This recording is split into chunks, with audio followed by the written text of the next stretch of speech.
السلام علیکم ورحمۃ اللہ تعالی وبرکاتہ۔ نحمده ونصلي ونسلم على رسوله الكريم، اما بعد فاعوذ باللہ من الشیطان الرجیم، بسم اللہ الرحمن الرحیم۔ قال اللہ تبارک وتعالی فی القرآن المجید: یا ایہا الذین آمنوا اتقوا اللہ وکونوا مع الصادقین، صدق اللہ العظیم۔ وقال النبی صلی اللہ علیہ وسلم: واللہ لا یؤمن، واللہ لا یؤمن، واللہ لا یؤمن، قیل ومن یا رسول اللہ؟ قال الذی لا یأمن جارہ بوائقہ، او کما قال علیہ الصلاۃ والسلام۔ سبحانک لا علم لنا الا ما علمتنا انک انت العلیم الحکیم، رب اشرح لی صدری ویسر لی واحلل عقدۃ من لسانی یفقہوا قولی۔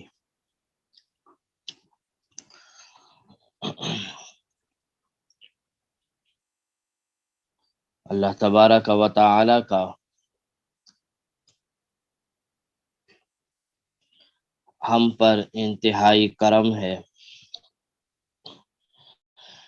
کہ اللہ تبارک و تعالی نے ہمیں سب سے پہلے تو انسان بنایا، پھر اس کے بعد انسانوں میں بھی وہ بنایا جو افضل ترین انسان ہیں۔ فرمایا ہمیں اللہ تبارک و تعالی نے مسلمان بنایا، پھر مسلمان کے اندر ہمیں ایک اور خصوصیت دے دی کہ جناب نبی کریم صلی اللہ علیہ وسلم کی امت میں پیدا فرمایا۔ تو یہ اللہ تبارک و تعالی کا ہم پر انتہائی احسان ہے کہ اللہ تبارک و تعالی نے ہمیں انسان بنایا۔ اگر ہمیں اللہ تبارک و تعالی جانور بنا دیتا یا کوئی دوسری مخلوق بنا دیتا تو ہم کچھ کر نہیں سکتے تھے، ہم عاجز ہیں۔ اللہ ہم سب کو پالنے والا ہے، تو اللہ ہی خالق ہے، تو ہمارا کوئی کمال نہیں ہے کہ ہم انسان بن گئے، یہ اللہ کی مہربانی ہے۔ اس کے علاوہ اللہ تعالیٰ نے پھر اسلام کی دولت سے نوازا۔ اگر ہم کسی عیسائی کے گھر میں پیدا ہو جاتے، اگر ہم کسی ہندو کے گھر میں پیدا ہو جاتے، کسی بھی کافر کے گھر پہ پیدا ہو جاتے، ہم کیا کر سکتے تھے؟ کچھ نہیں کر سکتے تھے۔ یہ تو اللہ کا کام تھا، اللہ کا احسان ہے کہ اللہ تعالیٰ نے ہمیں مسلمان بنایا، اسلام دیا۔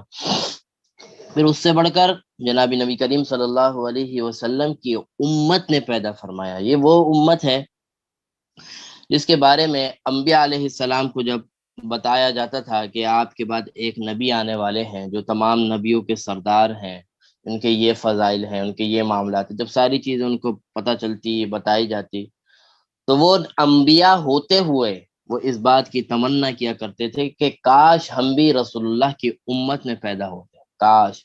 وہ انبیاء ہیں، انبیاء کا مقام اللہ کے بعد ہے، اور وہ انبیاء اس بات کی تمنا کرتے تھے، اس بات کی وش کیا کرتے تھے، اس بات کی آرزو کیا کرتے تھے کہ کاش ہم بھی جناب نبی کریم صلی اللہ علیہ وسلم کی امت میں شامل ہوں۔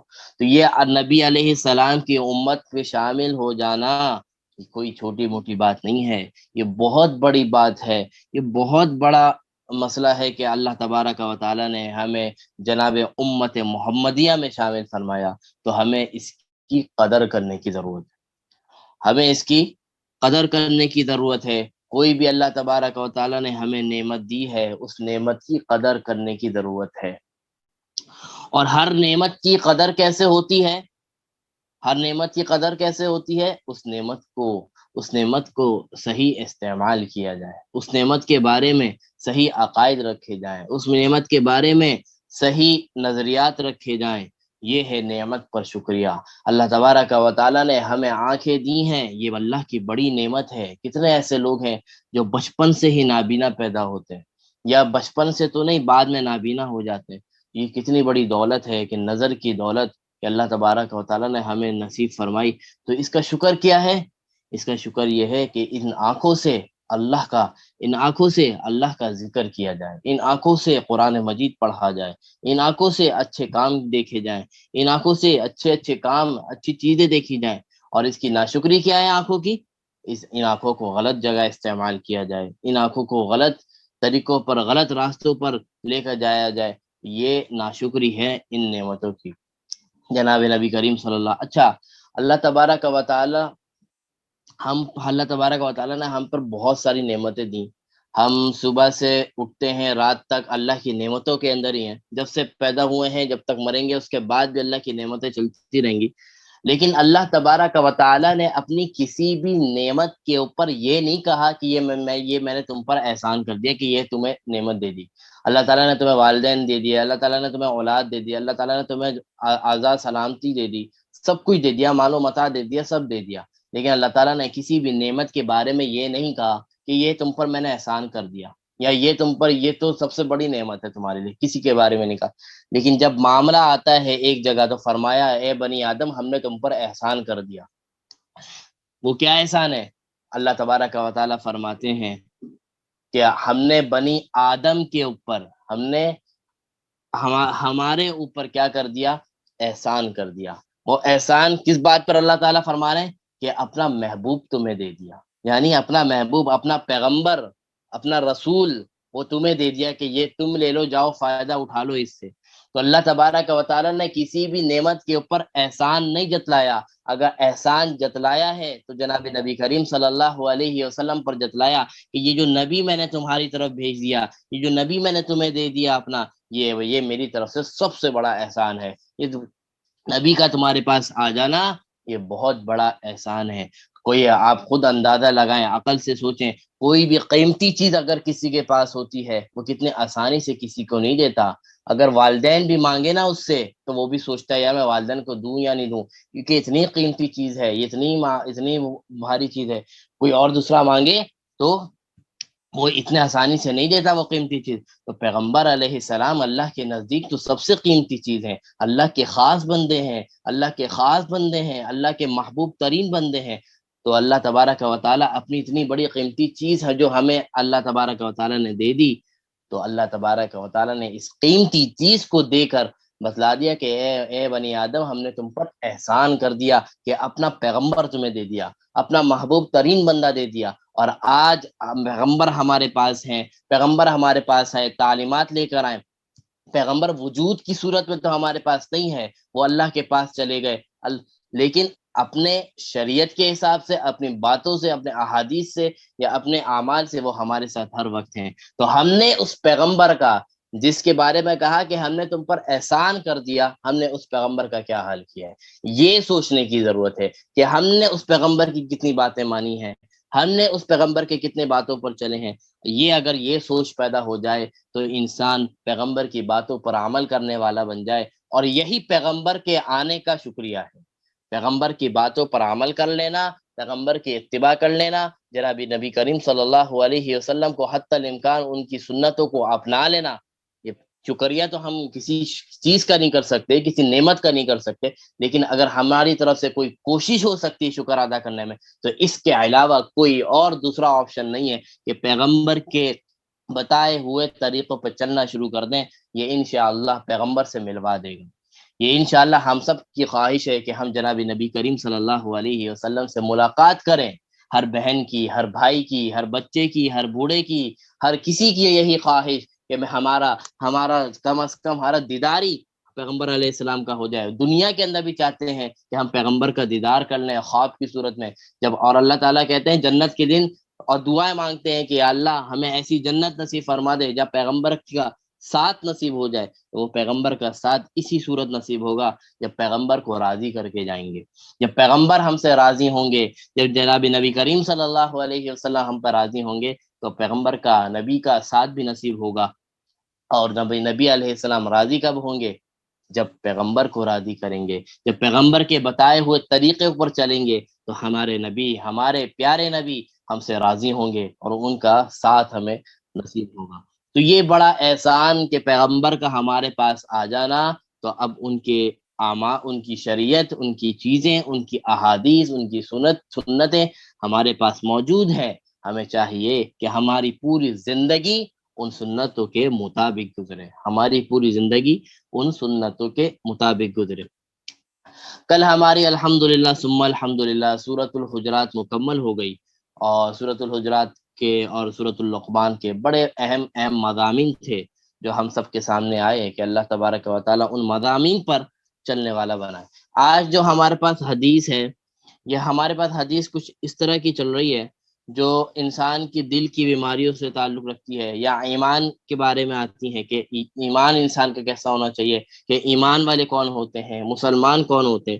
تو آج بھی اسی طرح کی ایک حدیث ہے کہ رسول اللہ صلی اللہ علیہ وسلم نے 3 مرتبہ قسم کھائی۔ رسول اللہ نے 3 مرتبہ قسم کھا کے یہ فرمایا کہ لا یؤمنو، واللہ لا یؤمنو، ایک دفعہ فرمایا، دوسری دفعہ واللہ لا یؤمنو، تیسری مرتبہ فرمایا واللہ لا یؤمنو۔ کیا مطلب؟ فرمایا کہ اللہ کی قسم وہ شخص مسلمان اور مومن نہیں ہو سکتا۔ دوسرے نمبر پہ یہ فرمایا اللہ کی قسم وہ شخص مسلمان نہیں ہو سکتا۔ پھر تیسرے مرتبہ بھی فرمایا اللہ کی قسم وہ شخص مسلمان نہیں ہو سکتا۔ دیکھیں پہلے اس جز کے اوپر بات کر لیں کہ اللہ کے نبی کی ہر بات، اللہ کے نبی کی ہر بات وہ بغیر قسم کی بھی ہو وہ ہمارے لیے قسم کے برابر ہے۔ اللہ کی ہر بات پکی ٹھکی ہے۔ اگر کسی بات کو اہمیت دینی ہوتی ہے، جیسے ہم کسی کوئی بات بتاتے ہیں تو اس بات کی اہمیت بتانے کے لیے ہم اس سے پہلے کوئی قسم اٹھا لیتے ہیں کہ خدا کی قسم میں نے ایسا کیا، خدا کی قسم میں نے ایسا دیکھا، کسی کی، تاکہ سامنے والے کے دل میں اس بات کی جو میں بتانے جا رہا ہوں اس بات کی اہمیت ہو۔ تو پیغمبر کی ہر بات ایسی ہے، اگر وہ قسم نہ بھی کھائیں تو ہمارے لیے آپ کی بات اٹل ہے، آپ کی بات فکس ہے، اس کے اندر کوئی تردد نہیں ہے۔ لیکن اللہ کے نبی یہاں پر قسم اٹھا رہے ہیں، اور ایک مرتبہ نہیں، تین مرتبہ۔ تو آگے والی بات آپ اس کے بارے میں سوچئے گا کہ یہ کتنی بڑی بات ہوگی کہ جس کے بارے میں 3 مرتبہ پیغمبر علیہ السلام نے اللہ کی قسم اٹھا کے فرمایا کہ واللہ لا یؤمن وہ شخص مسلمان نہیں ہے، واللہ لا یؤمن وہ شخص مومن نہیں ہے، واللہ لا یؤمن وہ شخص مومن نہیں ہے۔ فرمایا من قیل ومن یا رسول اللہ، صحابی نے عرض کیا کہ یا رسول اللہ کون ہے وہ لوگ، آپ بتلائیں کون ہے وہ لوگ جو مومن نہیں ہیں۔ فرمایا قال الذی لا یأمن جارہ بوائقہ، کیا پیغمبر فرماتے ہیں، آپ علیہ السلام فرماتے ہیں ہر وہ شخص 3 مرتبہ قسم اٹھا کے کہا کہ وہ مسلمان نہیں، مومن نہیں، ہر وہ شخص جس کی شرارتوں سے، جس کی بد اخلاقی سے، جس کی غلط حرکتوں سے اس کا پڑوسی محفوظ نہ رہے، اس کا پڑوسی، اس کے آس پاس رہنے والے اس کی شرارتوں سے محفوظ نہ رہے، وہ شخص مسلمان نہیں ہے، وہ شخص ایمان والا نہیں ہے۔ پیغمبر 3 مرتبہ قسم اٹھا کے فرما رہے ہیں کہ جس کی وجہ سے اس کا پڑوسی اگر پریشانی میں ہے، پڑوسی اگر اس کی وجہ سے تکلیف میں ہے، تو ایسا شخص مسلمان نہیں ہے۔ یہاں پہ پڑوسیوں کے حقوق بتائے گئے کہ ہمارے پڑوسی جو ہمارے آس پاس رہنے والے ہیں، آگے پیچھے رہنے والے ہیں، کم از کم یہ، ویسے تو پڑوسی کے اندر اگر دیکھا جائے تو 40 گھر، اور 40 گھر یہ پورا ایک محلہ ایک پڑوسی ہی کہلاتا ہے، لیکن کم از کم جو آپ کے بالکل ساتھ اٹیچ ہے، آپ کے گھر کے ساتھ جو لگے ہوئے ہیں، ادھر سیدھے ہاتھ والے، پیچھے الٹے ہاتھ والے، اس طرح پیچھے بیک والے اور آگے والے، یہ 4 گھرانے جو بالکل حقیقی پڑوسی کہلاتے ہیں، ان کے بارے میں فرما رہے ہیں۔ اور اس کے علاوہ تمام علاقے والے، کہ فرمایا کہ ایسا شخص ایمان والا نہیں ہو سکتا جس کی غلط حرکتوں کی وجہ سے، جس کی بد اخلاقی کی وجہ سے، جس کی غلط ہیبٹس کی وجہ سے دوسرا پڑوسی کہہ رہے پریشان رہے۔ تو یہ بڑی زبردست بات ہے، بڑی سمجھنے والی بات ہے کہ پیغمبر، اچھا یہ پڑوسی جو ہوتا ہے ہمارا، اس کے بڑے حقوق بیان کیے ہیں اسلام نے، بہت حقوق بیان کیے ہیں۔ جب اسلام سے جب پڑوسی کے حقوق کے متعلق اللہ کے نبی احادیث سنایا کرتے تھے، صحابہ کرام کو باتیں بتایا کرتے تھے کہ پڑوسی کے یہ حقوق ہے، یہ حقوق ہے، یہ حقوق ہے، تو صحابہ کرام فرماتے ہیں کہ ہم اتنے پریشان ہو گئے کہ اللہ کے نبی پڑوسیوں کے اتنے حقوق بتا رہے ہیں، تو ہمیں تو ایسا لگنے لگا کہ کہیں ایسا نہ ہو کہ مرنے کے بعد وراثت میں بھی ان کا حصہ ہو، کہ پڑوسیوں کا حصہ وراثت کے اندر بھی آ جائے. تو اتنے حقوق اللہ کے نبی ہمیں بتایا کرتے تھے. تو یہ پڑوسی ہیں، ان کا خاص طور پر خیال رکھنا ہے، خاص طور پر.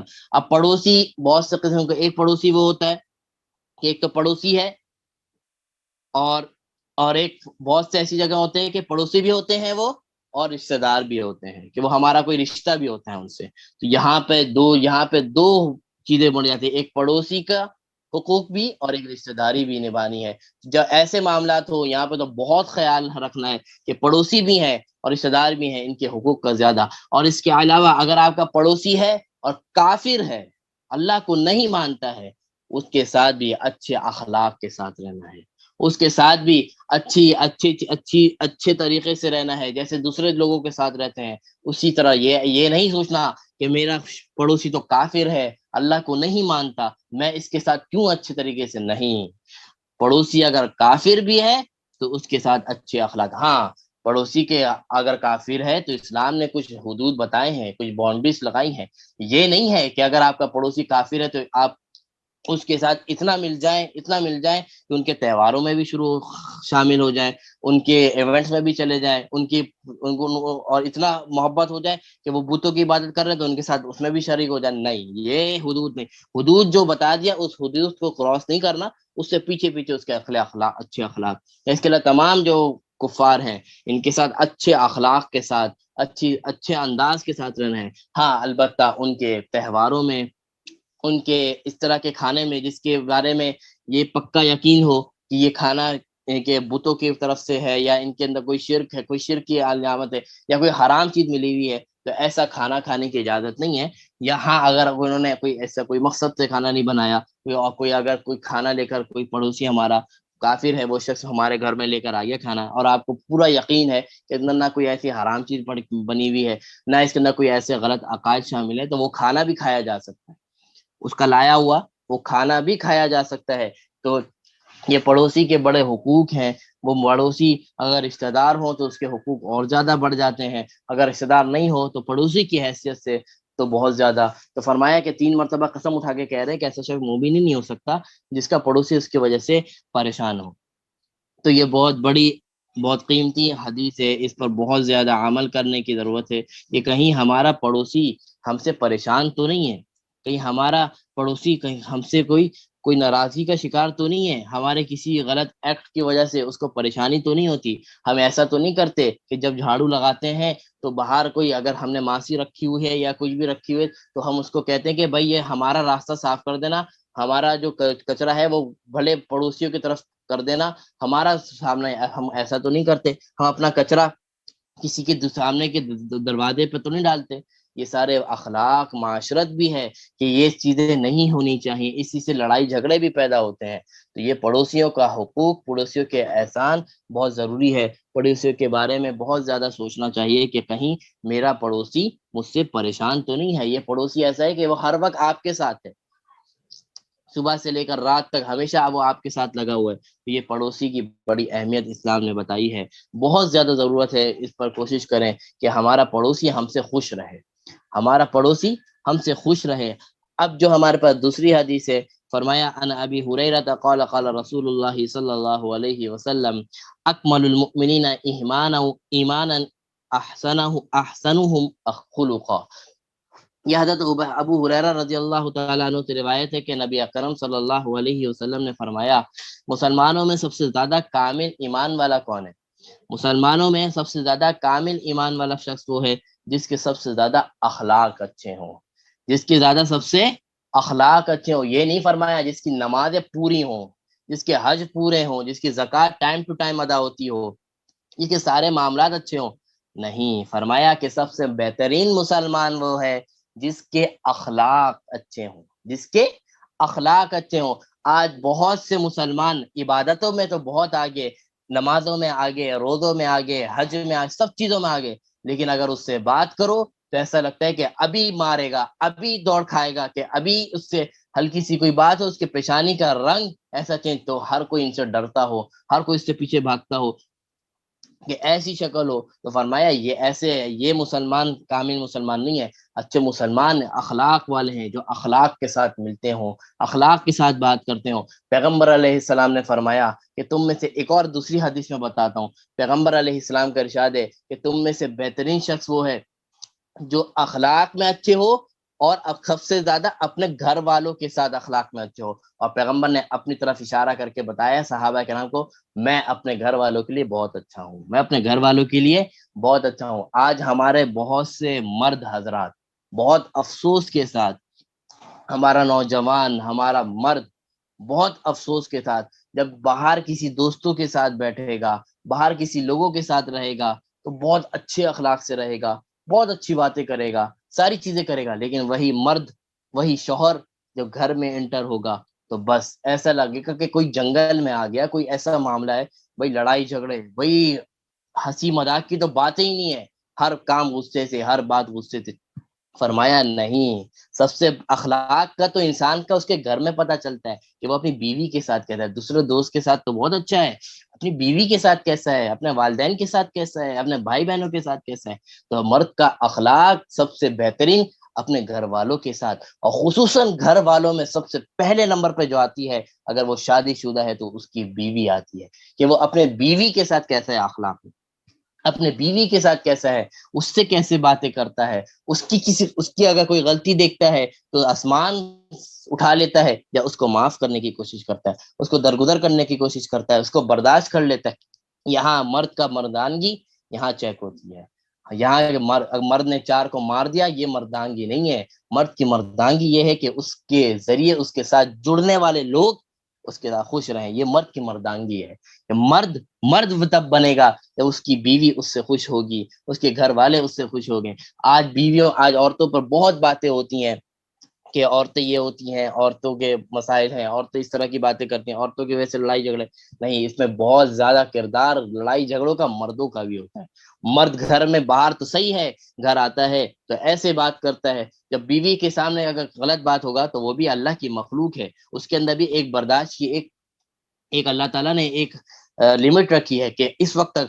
کل کو اگر آپ بہت زیادہ اس پہ زیادتی کریں گے، وہ بھی آپ پہ بولے گی، وہ بھی آپ پہ چلائے گی، وہ بھی آپ کو بولے گی، پھر ہم بدنام کر دیتے ہیں عورت کو کہ تم نے اس اونچے الفاظ سے کیوں بات کی۔ وہ کرے گی بات جب آپ اس کے ساتھ اچھے اخلاق کے ساتھ نہیں تو فرمایا مرد سب سے بہترین مرد وہ ہے جس کے اخلاق اچھے ہوں، سب سے زیادہ اپنے گھر والوں کے اور اپنی بیوی بچوں کے ساتھ اچھے ہوں، اپنے بیوی بچوں کے ساتھ اچھے ہوں۔ تو یہ بہت زیادہ، بہت ہمارے مردوں کو اور ہماری عورتوں کو بھی، یہ صرف مردوں کے لیے، میں نے اگر مردوں پہ بات کی تو اس کا مطلب یہ نہیں کہ عورتیں اس سے مستثنا ہے۔ بہت سی جگہ ایسا ہوتا ہے کہ مرد کے اخلاق تو بہت اچھے ہوتے ہیں، مرد تو ہاں میں ہاں ملا رہا ہوتا ہے ساری چیزیں، لیکن عورت کی طرف سے ظلم ہوتا ہے، عورت کی طرف سے بد اخلاقی ہوتی ہے۔ مرد اگر اچھا کام بھی کرے تو عورت اس کے اندر کوئی نہ کوئی نقص نکالتی ہے۔ مرد اگر اچھا بھی کام کرے، بیوی اس کے اوپر ہمیشہ لان تان اور تانا زنی کے معاملات کرتی ہے۔ نہیں، ایسا نہیں ہے۔ تو سب سے بہترین اگر بننا ہے ایمان والوں میں، تو اپنے گھر والوں کے ساتھ اسپیشلی، اور دوسرے لوگوں کے ساتھ جو بھی آپ سے ملے، کل کو اگر شخص آپ کے بارے میں پوچھے تو آپ کے بارے میں وہ یہ بتائے کہ ماشاءاللہ اس کا اخلاق بہت اچھا تھا، جب وہ ملاقات کرتا تھا سلام سے اور دعاؤں سے ملتا تھا، اچھی باتیں کرتا تھا، ہنس کے ملتا تھا۔ اگر ایسی رائے آپ کو متعلق قائم ہو رہی ہے دوسروں کے اندر، تو آپ کامیاب ترین شخص ہیں، آپ کامیاب ترین شخص ہے۔ اور اگر کوئی شخص دوسرے سے کوئی آپ کے بارے میں پوچھے کہ بھائی وہ شخص کیسا تھا، تو اگر وہ آپ کے بارے میں یہ کہے کہ بھائی وہ تو بالکل بیکار آدمی، جیسے ہی ملتا تھا نہ سلام نہ دعا، اور کچھ بات بھی کرو تو سیدھے منہ جواب ہی نہیں، ایسے ہی منہ پھیر کے چلا ایسے، اگر ایسے رائے اگر کسی کے نزدیک آپ کے متعلق قائم ہو رہی ہے تو آپ سب سے بدترین انسان ہیں، کیا آپ کی اس کی وجہ سے لوگ خوش نہیں ہیں۔ تو بہترین انسان وہ ہے جس کے اخلاق اچھے ہوں۔ بہت زیادہ ضرورت ہے، بہت زیادہ ضرورت ہے کہ اپنی زبان کو کنٹرول میں رکھیں، اپنی زبان کو یہ زبان بڑی چیز ہے، یہ زبان انسان کو جنت میں بھی لے جائے گی، یہی وہ زبان انسان کو جہنم بھی لے جائے گی۔ یہ زبان کا درد اور دکھ تلوار سے کہیں زیادہ ہوتا ہے۔ اس زبان کو آپ سب سے پہلی بہترین یہ ہے کہ فرمایا من صمت نجا، جو شخص خاموش رہا کامیاب ہو گیا، جو شخص خاموش رہا کامیاب ہو گیا۔ تو اپنی زبان کو خاموش رکھنے کی عادت ڈالیں، اور اگر خاموش نہیں رکھ رہے تو اچھی باتیں نکالیں، ہمیشہ اچھی باتیں کریں، اگر کوئی غصہ بھی ہو تو وہاں پر بھی کنٹرول ایک حد تک، یہ نہیں ہے کہ اگر آپ نے غصہ آیا تو بھائی زبان کے اوپر قابو ہی نہیں ہے، وہ جو چاہے بول رہی ہے، جو چاہے بک رہی ہے، نہیں، زبان بہت بڑی چیز ہے۔ اسی طرح تیسری حدیث میں فرمایا، عن ابی ہریرہ قال قال رسول اللہ صلی اللہ علیہ وسلم من حسن الاسلام مرء ترکہ ما لا یعنیہ، پیغمبر علیہ السلام سے روایت کرتے ہیں حضرت ابو ہریرہ رضی اللہ تعالیٰ عنہ، فرمایا رب رسول اللہ صلی اللہ علیہ وسلم نے اسلام کی اگر بہت سی خوبیوں میں سے خوبی اگر نکالا جائے کہ اسلام کی سب سے بڑی خوبی اگر نکالا جائے، مسلمان کی اگر سب سے بڑی خوبی وہ نکالا جائے کہ وہ شخص سب سے زیادہ خوبی والا مسلمان اور اسلام والا کون ہے، فرمایا جو ہر فضول کام کو چھوڑ دے، جو ہر بے مقصد کام کو چھوڑ دے، یہ اسلام کا سب سے زبردست خوبی والا عمل ہے۔ اور جس کے اندر یہ عمل آ جائے وہ مسلمان بھی بڑا اہم اور قیمتی بن جاتا ہے، کہ ہر وہ کام انسان چھوڑ دے جس کے اندر نہ کوئی دنیاوی فائدہ ہو، نہ جس کے اندر کوئی دینی فائدہ ہو، ایسا کام چھوڑ دے۔ اس کے اندر آپ بہت ساری چیزیں آ جاتی ہیں جس کا ہم دیکھتے ہیں کہ ہم اس کام میں تو لگے ہوئے ہیں، لیکن نہ اس کا مجھے کوئی دنیاوی فائدہ مل رہا ہے، نہ ہی کوئی دینی فائدہ مل رہا ہے، تو ہر وہ کام کو چھوڑ دینا یہ اسلام کی خوبی کی علامت ہے۔ اچھا فرمائے یہاں پہ گناہ کا نہیں بتایا کہ وہ کام چھوڑ دینا جس میں گناہ ہو، بلکہ وہ کہا کہ گناہ ہو یا نہ ہو لیکن کس کا فائدہ نہ ہو۔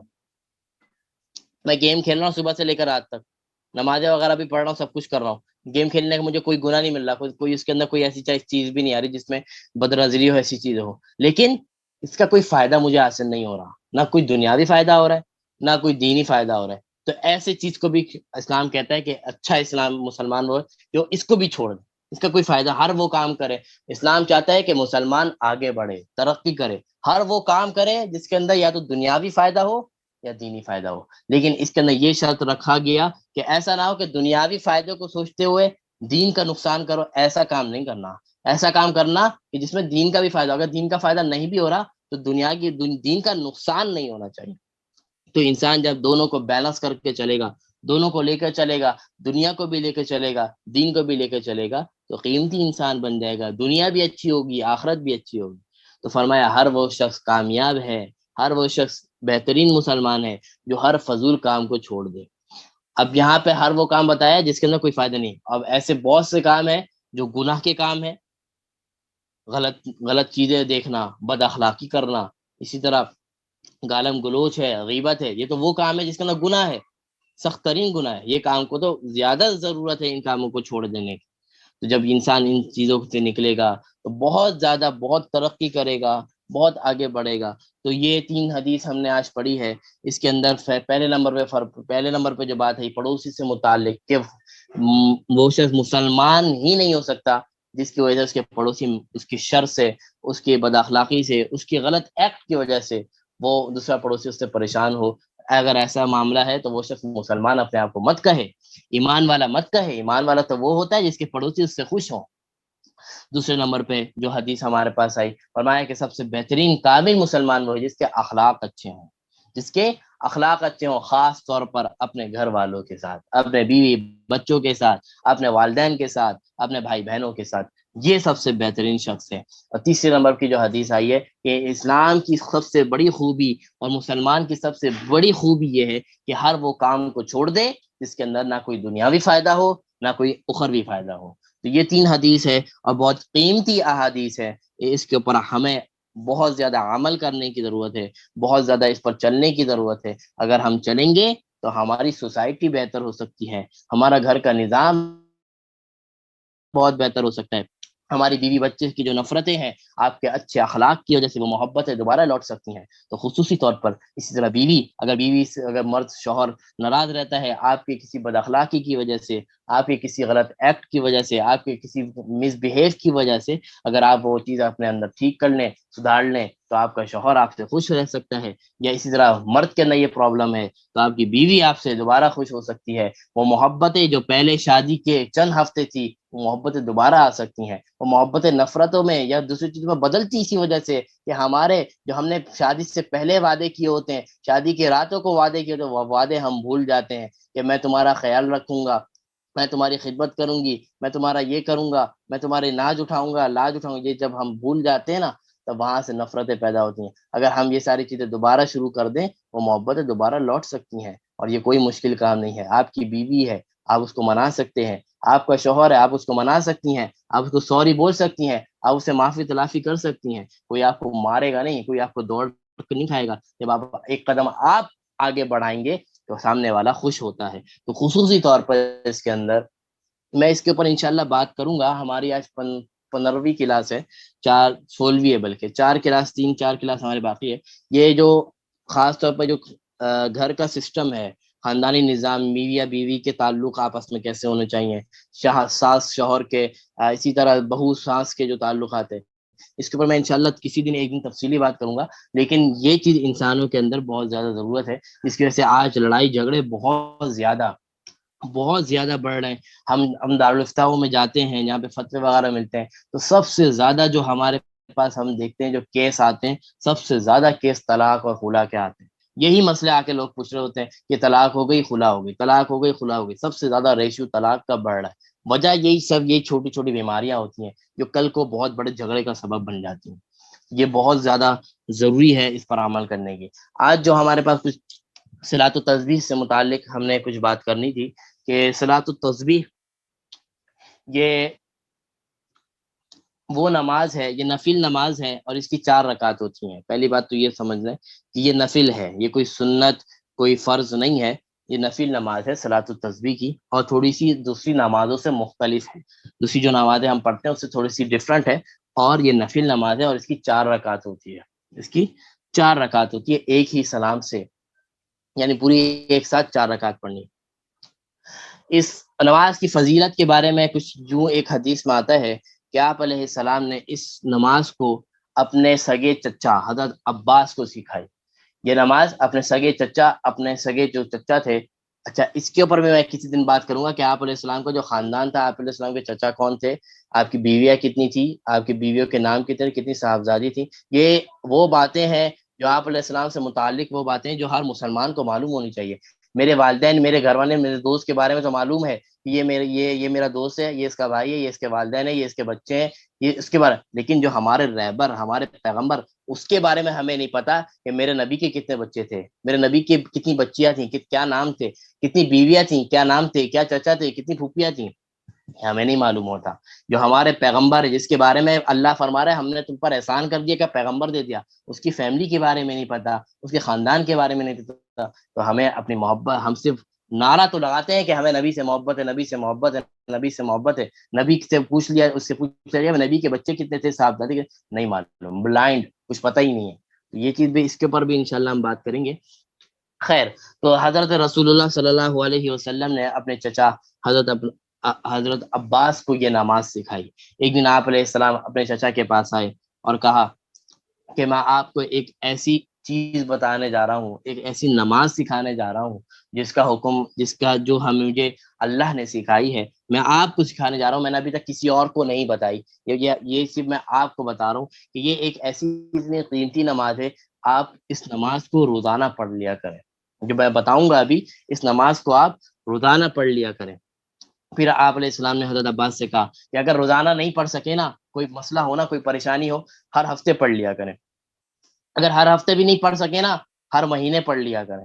اگر ہر مہینے بھی نہیں پڑھ سکے تو ہر سال ایک مرتبہ پڑھ لیا کریں. اور اگر ایک سال میں بھی موقع نہ ملے تو کم از کم زندگی میں ایک مرتبہ تو لازمی پڑھ لیں.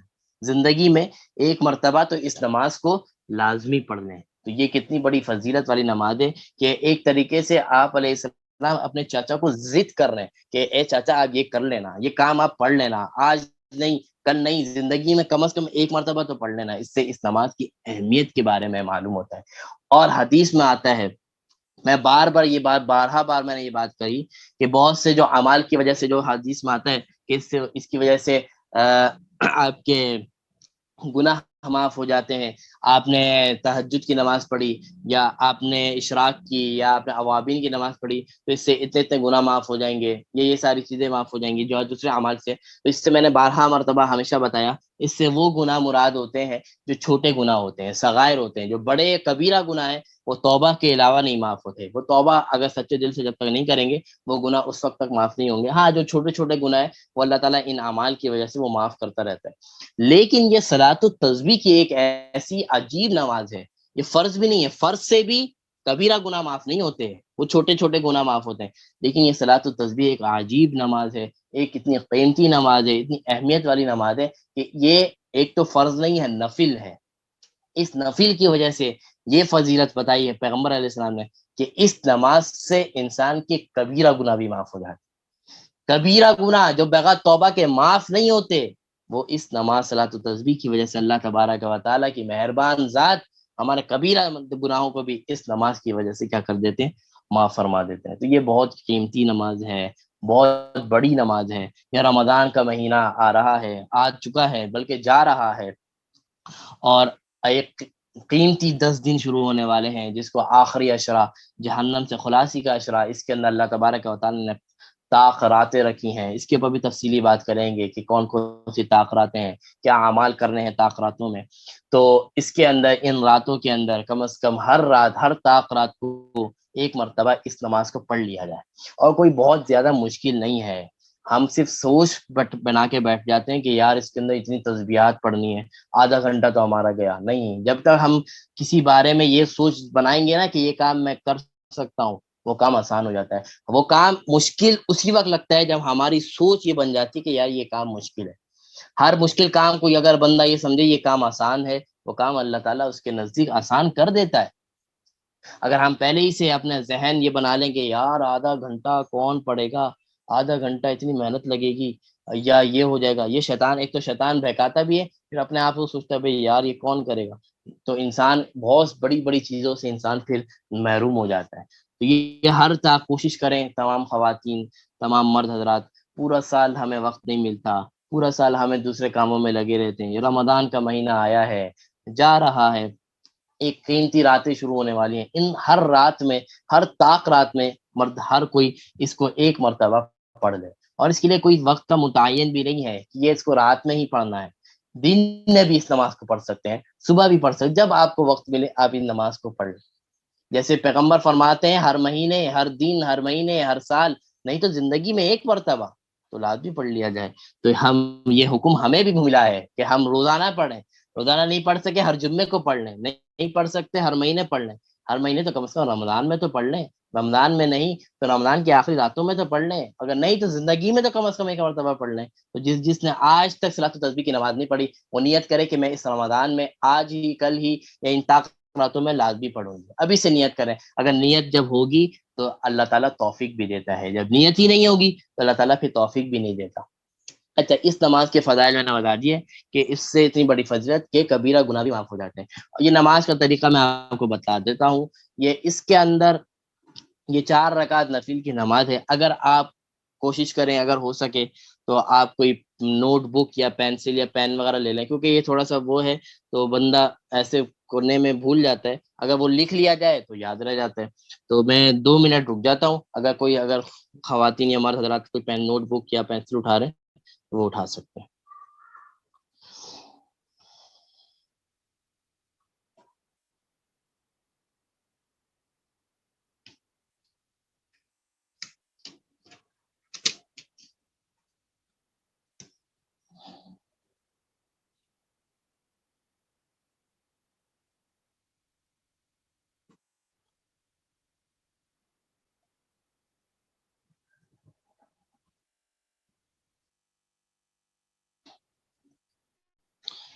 چلیں جی، اچھا، یہ نماز جو ہے یہ 4 رکعت نفل ہے، اس کی نیت کے بارے میں نے نیت کے بارے میں آپ کو بتلا دیا کہ دل کا ارادے کا نام ہی نیت ہوتی ہے۔ بس اب اگر آپ نے اتنا بول دیا کہ میں 4 رکعت صلاۃ التسبیح کی پڑھ رہی ہوں یا پڑھ رہا ہوں، یہی نیت کافی ہے۔ جیسے ہر نماز کے لیے وضو کا ہونا، پاک ہونا، جگہ کا پاک ہونا شرط ہے، اسی طرح اس نماز کے لیے بھی ان چیزوں کا ضروری ہے کہ وضو بھی ہو آپ کا، غسل بھی ہو آپ کا، جگہ بھی پاک ہو، اور قبلہ رخ، یہ چیز تو ہر نماز کے لیے ہے۔ یہ 4 رکعت نماز صلاۃ التسبیح کی ہے، نفل ہے۔ اس کو پڑھنے کا طریقہ یہ ہے کہ اللہ اکبر کہیں گے۔ اچھا، اس کے اندر یہ سمجھ لی جائے کہ اس کے اندر جو اضافی کام کرنا ہے وہ تیسرا کلمہ پڑھنا ہے، اضافی کام جو کرنا ہے اس کے اندر تیسرا کلمہ پڑھنا ہے، اور تیسرا کلمہ پورا پڑھنے کی بھی ضرورت نہیں ہے، کہ تیسرا کلمہ تمجید، تمجید مانے بزرگی، سبحان اللہ والحمد للہ، پورا پڑھنے کی بھی ضرورت، بس اتنا پڑھ لیں سبحان اللہ والحمد للہ ولا الہ الا اللہ اکبر ولا حول ولا قوت الا باللہ العلی العظیم، یہاں تک پڑھ لیں، یا پھر واللہ اکبر تک پڑھ لیں، سبحان اللہ والحمد للہ ولا الہ الا اللہ واللہ اکبر، یہاں تک بھی اگر پڑھ لیں گے تو آپ کا تیسرا کلمہ مکمل ہو جائے گا، کیونکہ یہ اصل تیسرا کلمہ یہی ہے، سبحان اللہ والحمد للہ ولا الہ الا اللہ واللہ اکبر، یہاں تک پڑھ سکتے ہیں، یا اس کے آگے تک پڑھ لیں واللہ اکبر ولا حول ولا قوت الا باللہ العلی العظیم، جو پورا کمپلیٹ ہے یہاں تک بھی پڑھا جا سکتا ہے۔ اور تیسرا کلمہ تمجید، تمجید بعد یہ تو کوئی ضرورت نہیں، اللہ اکبر تک بھی پڑھ سکتے ہیں اور اس کے آگے بھی پڑھ سکتے ہیں، وہ آپ کی سہولت کے اعتبار سے۔ تو سبحان اللہ والحمد للہ، جس کو یاد نہیں ہے تیسرا کلمہ وہ یہ یاد کر لے، سبحان اللہ والحمد للہ ولا الہ الا اللہ واللہ اکبر، کون سا مشکل کام ہے، 5 منٹ میں یاد ہو جائے گی یہ چیز۔ اس کو چاروں رکعتوں کے اندر اس کلمے کو جو ہم نے پڑھنا ہے وہ 300 ٹائمز پڑھنا ہے، 300 مرتبہ پڑھنا ہے، یعنی تمام رکعتوں کو اگر ملا لیا جائے اور اس کے اندر اگر عادات بنائی جائے کلمے کی تو وہ 300 مرتبہ بنیں گے۔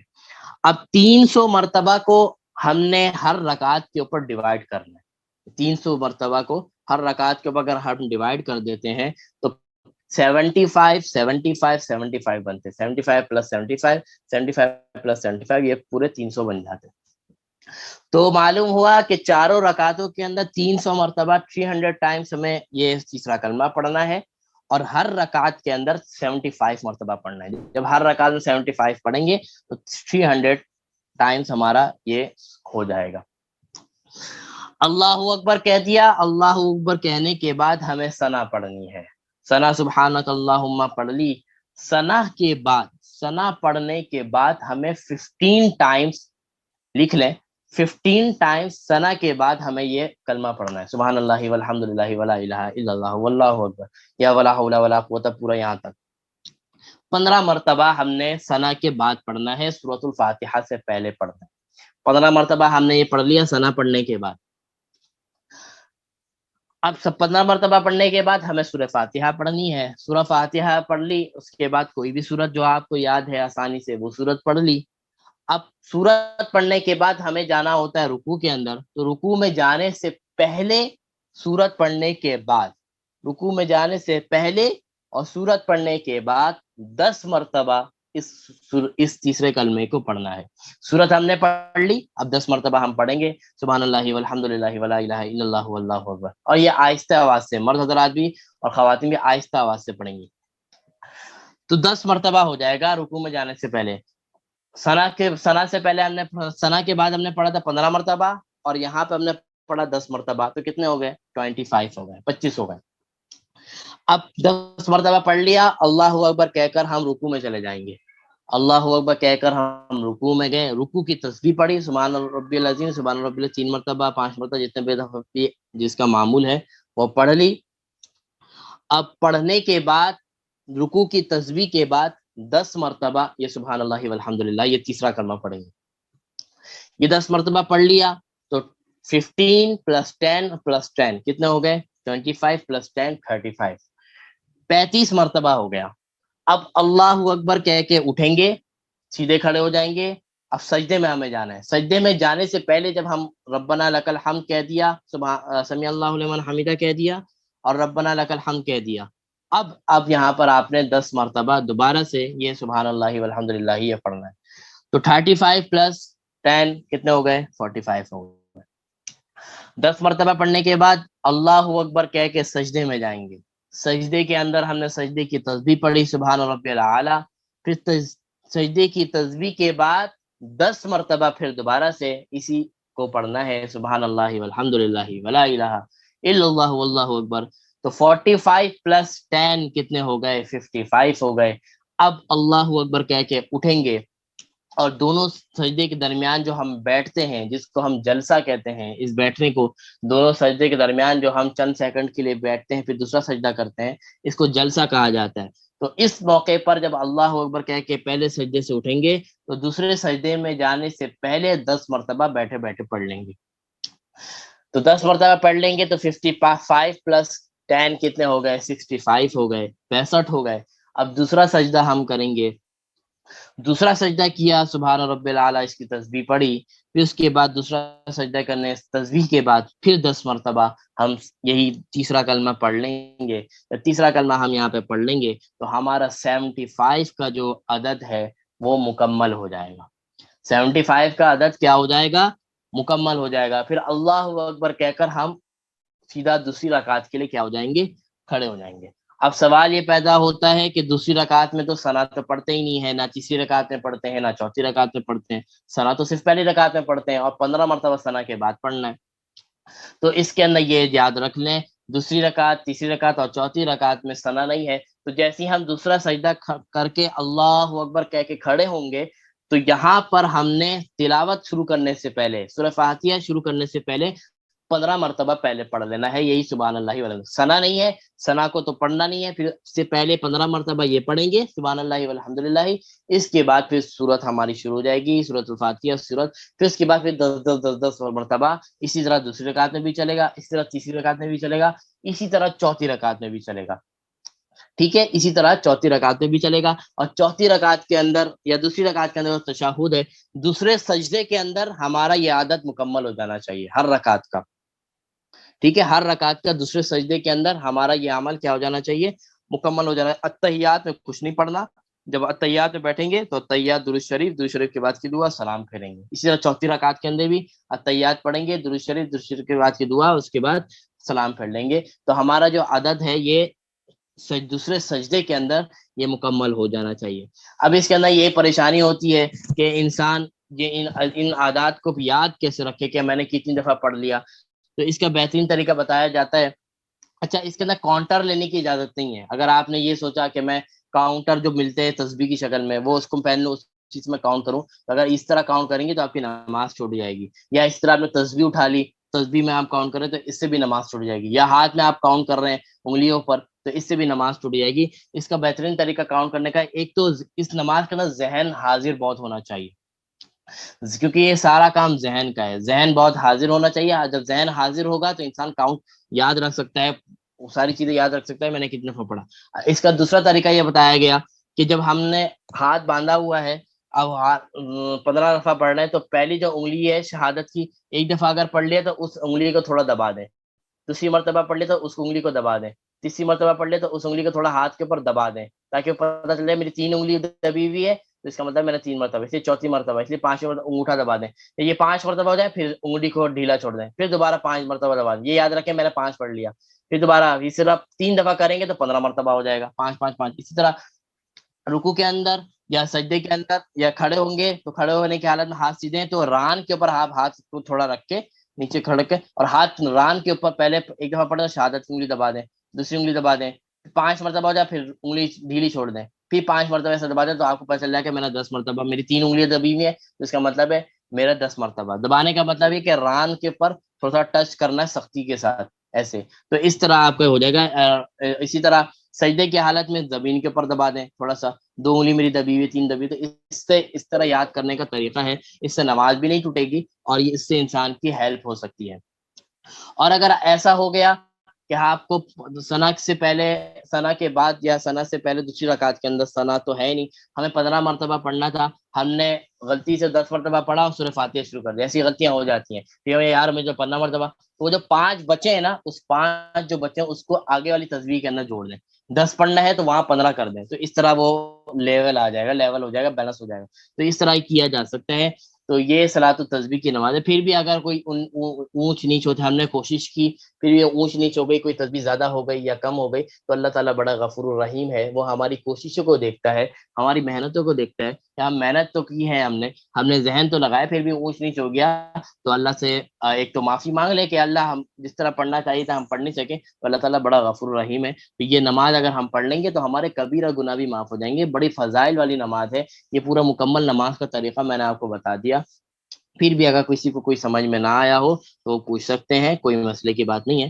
تو اس میں تھوڑی سی ہمت کر لینی چاہیے. اور مشکل سے اگر اس میں جو اگر ہم پڑھا جاتا ہے تو مشکل سے زیادہ اگر لگا بھی تو 20 سے 25 منٹ، 20 منٹ زیادہ سے زیادہ اگر کہے تو 25. اور کم سے کم جس کو تیز پڑھنے کی عادت ہے یا جو جن کو پڑھتے رہتے ہیں، جن کو عادت ہے پڑھنے کی، ان کی تو 15 منٹ ختم ہو جائے گی. 15 سے 20 منٹ کا کام ہے یہ, اور ایک مرتبہ 15 سے 20 منٹ نکال لیں, کوئی بڑی بات نہیں ہے. تھوڑا ذہن حاضر رکھ کے اس نماز کو پڑھ لیں, بڑے فضائل آپ کو مل جائیں گے. بڑی قیمتی نماز ہے, بڑی امپورٹنٹ نماز ہے, انسان بہت فائدے اس سے اٹھا سکتا ہے. تو یہ رمضان کی راتیں آ رہی ہیں, اس کے اندر بہت زیادہ اس کو پڑھنے نہیں چاہیے. کل ہمارا ایمان مجمل ایمان مفصل سے متعلق میں نے ابتدائی باتیں بتا دی تھیں کہ یہ کیا چیزیں ہیں, کیا ہوتی ہیں اس کے اندر, اور ہر مسلمان کے اندر یہ باتیں ہونی چاہیے. ایمان مجمل, پہلی بات تو یہ ہے کہ اس کا نام کا پروننسیشن ہم غلط کرتے ہیں. ہم اس کو ایمان مجمل, ایمان مجمل, پتہ نہیں کیا کیا بولتے ہیں.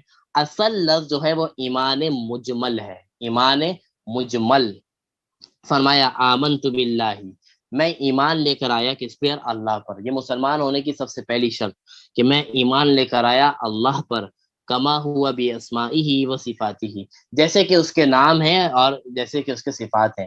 یعنی اس کے صفات کے متعلق میں اس طرح ایمان لایا کہ میں یہ جانتا ہوں کہ رازق بھی اللہ ہے, مالک بھی اللہ ہے, بارش برسانے والا بھی اللہ ہے, سارے کام کون کرتا ہے, اللہ کرتا ہے. ان عقائد کے ساتھ, ان صفات کے ساتھ میں اللہ پر یقین رکھتا ہوں. یہ نہیں کہ صرف اللہ پہ یقین, لیکن میرا عقیدہ یہ ہے کہ یہ بارش نہ کوئی اور برساتا ہے. میرا عقیدہ یہ نا, میرے جو بزرگ ہیں نا وہ مجھے اولاد دیتے ہیں. یہ جو میرے بڑے شیخ ہیں نا, میرے جو بزرگ ہیں, پیر ہیں, یہ ہیں وہ ہیں, ان سے جاؤں گا نا, یہ مجھے نہیں, یہ نہیں. صرف اللہ کو اگر ماننا ہے, اس کے صفات کے ساتھ, اس کی ناموں کے ساتھ, اس کی تمام کوالٹیز کے ساتھ اللہ کو ماننا ہے کہ رزق دینے والا بھی اللہ ہے, کام بنانے والا بھی اللہ ہے, پالنے والا بھی اللہ ہے. سب کچھ اللہ کے ہاتھ میں ہے, اللہ کے اختیار میں ہے. اللہ کے علاوہ کوئی بھی نہیں ہے جو اس کام کو کر سکے. فرمایا اسی طرح اللہ پر ایمان لانا ہے, وہ صفات. وقبلت جمیع احکامہ, اور اللہ کے تمام احکام کو قبول کرنا ہے. جمیع, تمام کے تمام, احکامہ, احکام کو. نماز کو قبول کرنا ہے, روزے کو قبول کرنا ہے, حج کو قبول کرنا ہے. سارے احکام جو اللہ تعالیٰ نے دیے اس پر یقین رکھنا ہے, اس پر عمل کرنا ہے. جتنی صلاحیت ہے اس کے مطابق سے عمل بھی کرنا ہے. فرمایا اقرار باللسان, اور اس کا زبان سے اقرار بھی کرنا ہے. یعنی زبان سے بولنا بھی ہے لوگوں کو, ہاں بھائی میں مسلمان ہوں, میں نماز کو مانتا ہوں, میں حج کو مانتا ہوں, اور اگر میں نماز پڑھتا بھی ہوں, اگر میرے پاس پیسے آئیں گے تو حج بھی کروں گا. یہ ساری چیزیں زبان سے بھی بولے. وہ تصدیق بالقلب, اور دل کے اندر بھی اس کے اوپر پختہ یقین ہو. یہ بھی نہ ہو کہ زبان سے تو بول رہا ہے کہ بھائی نماز ہے, نماز ٹھیک ہے, لیکن دل کے نوئی قدر کہ یہ نماز تو کوئی چیز نہیں ہے, یہ روزہ تو کچھ بھی نہیں ہے, یہ ایسی کچھ, اگر ایسا کچھ ہے تو وہ شخص مسلمان نہیں ہے. زبان سے بھی اقرار کرنا ہے, دل کے اندر بھی یقین رکھنا ہے. تو یہ ایمان مجمل آپ کی ختم ہو گئی. وہ تصدیق بالقلب, یہ ساری صفات ہر مسلمان کے اندر ہونی چاہیے. اب آ جائے ایمان مفصل.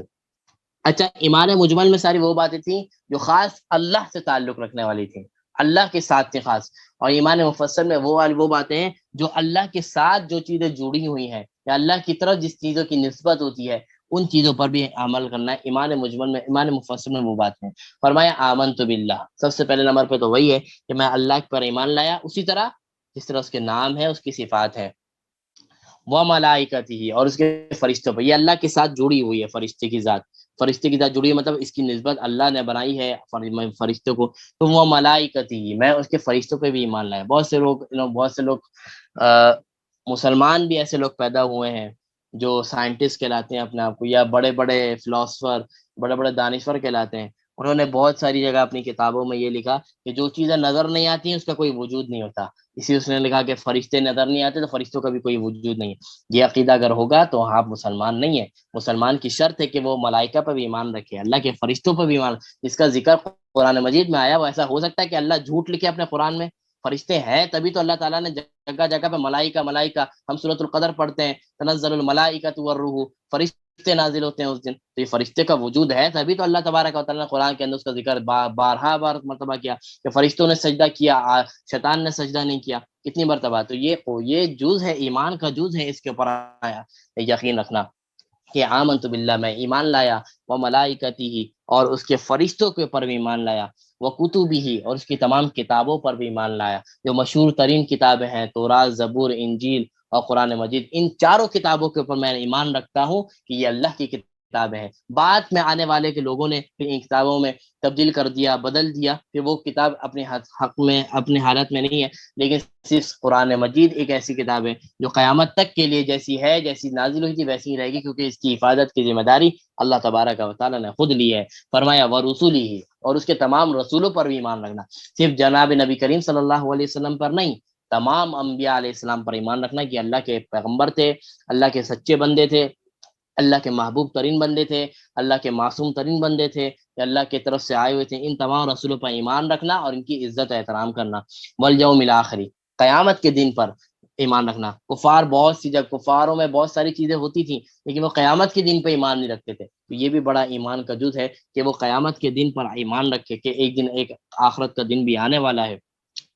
والقدر خیرہ، اور اپنی تقدیر پر، تقدیر کے اچھے ہونے پر اور برے ہونے پر ایمان رکھنا، کہ اگر بہت کوئی کام اچھا ہو رہا ہے تو یہ تقدیر کی وجہ سے، تقدیر میں ہی یہ بات لکھا ہوتا ہے، یہ تقدیر ایک بہت بڑا چیپٹر ہے، لیکن بس اس میں یہی رکھیں کہ وہ تقدیر پر بھی رکھیں کہ بہت سے تقدیر سے کام ہوتے ہیں، اچھی تقدیر بھی ہوتی ہے بری تقدیر بھی ہوتی ہے، لیکن تقدیر کو بنانے والا اللہ ہوتا ہے، من اللہ تعالی والبعث بعد الموت، یہ اچھی تقدیر کا ہونا، بری تقدیر کا ہونا، یہ اللہ کی طرف سے ہے، ہمارے اندر کسی کی وجہ سے نہیں ہے، کہ کوئی اگر کوئی مسئلہ ہو جائے، کوئی ہمارے جیسے ہم بدشگونی والی باتیں کرتے ہیں، بلی گزر جائے، دودھ گر جائے تو اس کی وجہ سے کوئی چینجنگ نہیں آتی، بلی کالی بلی گزر جائے تو یہ ہو جائے، اس کی وجہ سے نہیں، اچھی تقدیر کا ہونا بری تقدیر کا ہونا یہ صرف اللہ کی طرف سے ہے، من اللہ تعالی، اللہ کی طرف سے، کسی جانور کا کسی اوزار کا اس کے اندر کوئی کمال نہیں ہے، والبعث بعد الموت، اور ایک دن ہمیں موت کے بعد، اللہ کے بعد دوبارہ سے اللہ کے پاس جانا ہے،